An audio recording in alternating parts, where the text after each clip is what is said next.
Hi friends, I'm Caro. Welcome to my YouTube channel, and welcome to day 3 of my challenge to myself to read 5 Christmas mysteries in 5 days. I don't know what I was thinking.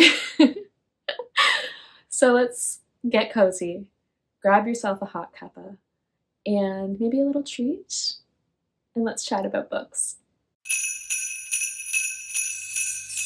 So, it's the end of day 2, and I have finished another little Christmas murder, and I really enjoyed it. Uh, I I did a lot of reading this morning, and it wasn't a struggle. Like, it was not a struggle to finish this, which is such a relief because, as I said before, like, the whole reason I'm doing this is because I've been really struggling to concentrate lately on my reading. So yeah, I was pleasantly surprised with this one. And yeah, no Christmas. The only other mention, there's one more Christmas mention in this, and it's in the last chapter. 2 characters are headed off to go somewhere for Christmas, and that is it. So it is definitely just a wintry read. But I think because I went into this knowing that, it didn't bother me in the least. Now, if I thought I was getting a Christmas book, like if I had bought this without knowing anything about it, without having read any reviews, then yeah, I would have been a little bit disappointed, I think. So this was originally published in 1947 under the title Another Little Murder. And I would say, so like this, I looked up this author because I haven't read anything by her before. She had a total of 4 mysteries that she published, or that were published, and 2 of them have been republished by Little Brown under their, I don't know what the Crime Vault .com. I don't know if that's the imprint. Sphere is the imprint of Little Brown. And the other one that they have republished is The Death Box. So I'm going to look into getting that one because this was quite good. I won't say that it, like, the mystery itself, like, blew my socks off. But it was good enough, like, if that makes sense. I loved the setting. There's not much actually, like, set outside except for, like, in the snow, except for at the beginning and the ending. The rest of it is actually, like, people come and go, but it, like, all the action happens inside, like, the perspective is from the inside of the house. But yeah, like, I really enjoyed it, despite the fact that, like, I knew where it was going, and I think there's only one thing that happens in the end that I was like, oh, ah. The rest I think is pretty straightforward, but the journey is enough fun that the ending didn't have to be crazy, if that makes sense. So we are about to approach the 3rd day, and I've read 1 book. So yeah, odds are I'm not going to complete this challenge that I've set for myself, but that is okay. I think I said at the beginning of this video that I would be happy if I read a total of 3 books. Yeah, I think I should revise that to say I'll be lucky if I complete 3 books. And I had been thinking I would read the P.D. James because it's only 4 stories and it's really slim. However, this, I feel like I could, if I start it now, I'm going to want to stay up and, like, just finish this, which, I mean, there's nothing wrong with that, but I kind of wanted to make it a little bit of an earlier night. So I think this might be a mistake. I'm not sure. But The Long Shadow, I really want to read this one. I haven't read it before. and I have read this, so I feel like this should take priority. Also, I think I said this before, that like I got this in preparation for last Christmas and then didn't get to it. And I have a feeling I'm going to just like blow through this because Celia Fremlin, her writing is so thrilling, pacey, and it really keeps you guessing. And I think that that'll be a fun change after this one because this was a bit predictable. But I'm not revising my statement. Like this was a really good, like, cozy, I hate saying that, like a cozy murder cozy murder mystery, but as far as like um that terminology goes, like that genre, this would fall under that, I think. Whereas Celia Fremlin, I think, is going to be a nice contrast. I don't think the word cozy would apply to her books at all. So I'm looking forward to a little bit of a change. But yes, I better just get reading. And yeah, I will update you as we go. And before I get reading, I wanted to show you my mug because it's so cute. It's like, it's so cute I can't even say that without giggling. Look.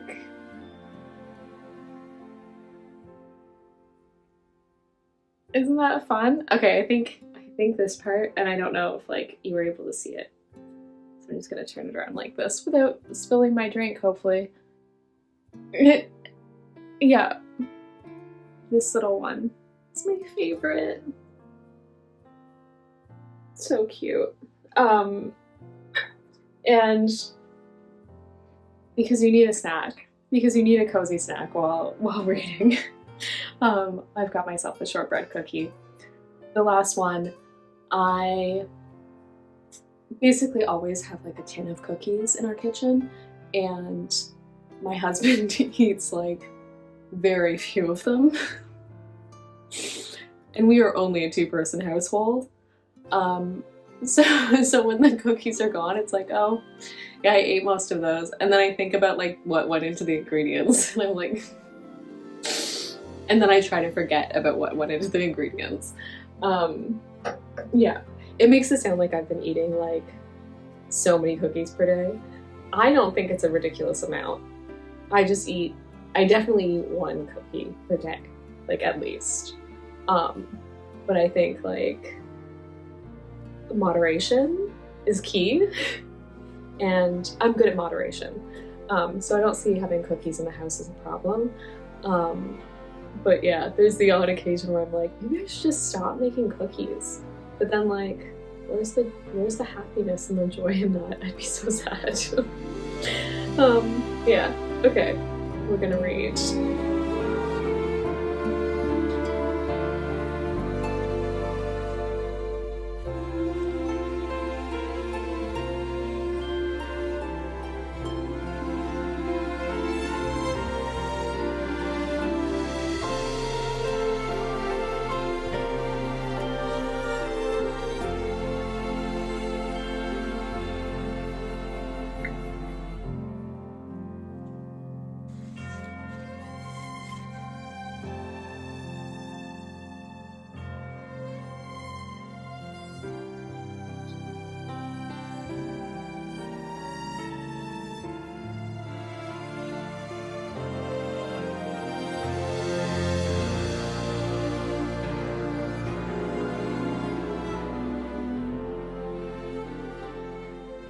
Hi friends. So I've stayed up quite a bit later than expected, but I have got to page 68. I was falling asleep, so I didn't end at the start of a chapter. I'm partway through chapter 8, and let me just say, this is not disappointing me at all. You know, I've tried before to like explain about what it is about Celia Fremlin's female characters that's just so interesting and so like dynamic and keeps you guessing. So this is the end of the first chapter, and it's been set up that this woman, Imogen, is recently widowed, and she's been to a party. Her friend invited her to a party, and inevitably, like every conversation she has with a man, because for some reason her friend keeps introducing her to men already. Her husband's only been dead for 2 months. I mean, can you imagine? But you know, there's like all these awkward scenarios, and she realizes like it comes to her mind like, oh, Ivor wouldn't want me to leave the party early. He doesn't like that. And then she realizes that, well, Ivor doesn't get to pick when I leave the party. He's not here. He'll never get to, tell me what to do again. Interesting, because so far she seemed, like a sad widow.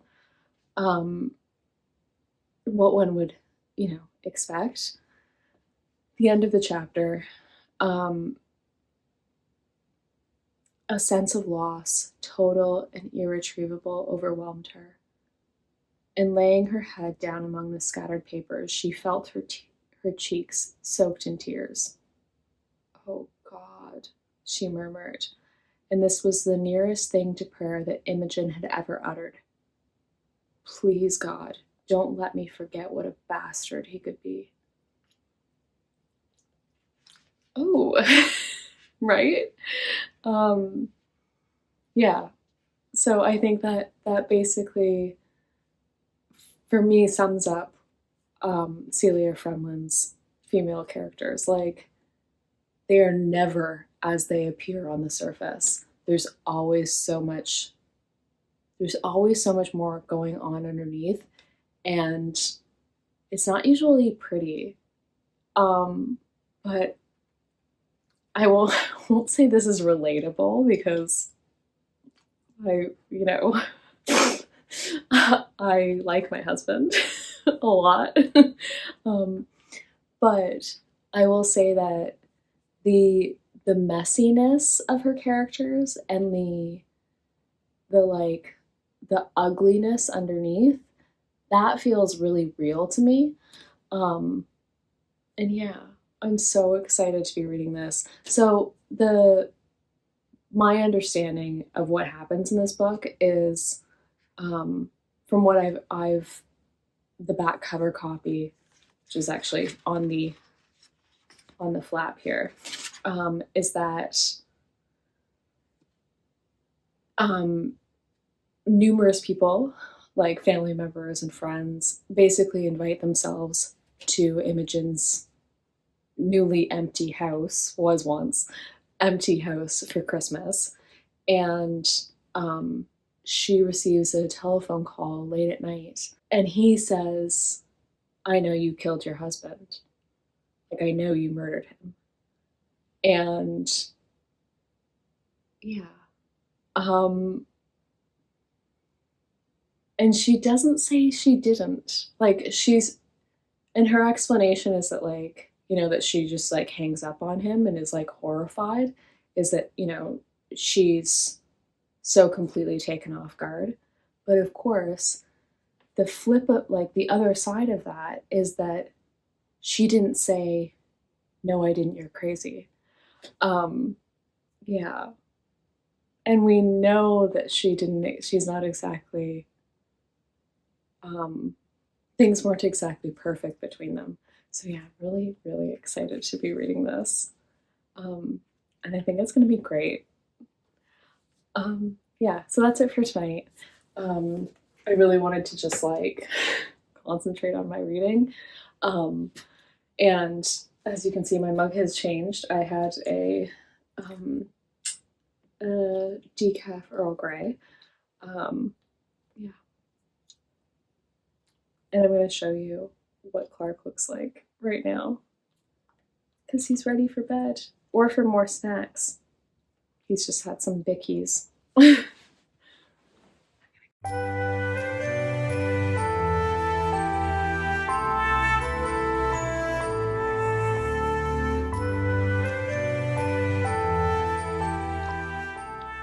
Okay, that's it for tonight. I'm not going to do the calculation on how many pages I have left to finish because it's a lot. I don't think it's possible for me to actually, like, read the 5 books, but this is really helping, like, me to actually stay focused. And I'm getting a lot of enjoyment out of, like, just the routine of coming in here and reading each evening and, like, being accountable. And it feels a little bit like, this is gonna sound a little stupid, I think, but I'm gonna say it anyway because that's how I feel. Um, Feels a little like I've got, like, a friend that I'm reading with, um, and I know you're, like, not here with me, um, but it kind of feels a little like, I've got, like, a reading buddy. Um, yeah, it's just really nice. Um, yeah. Anyway, good night.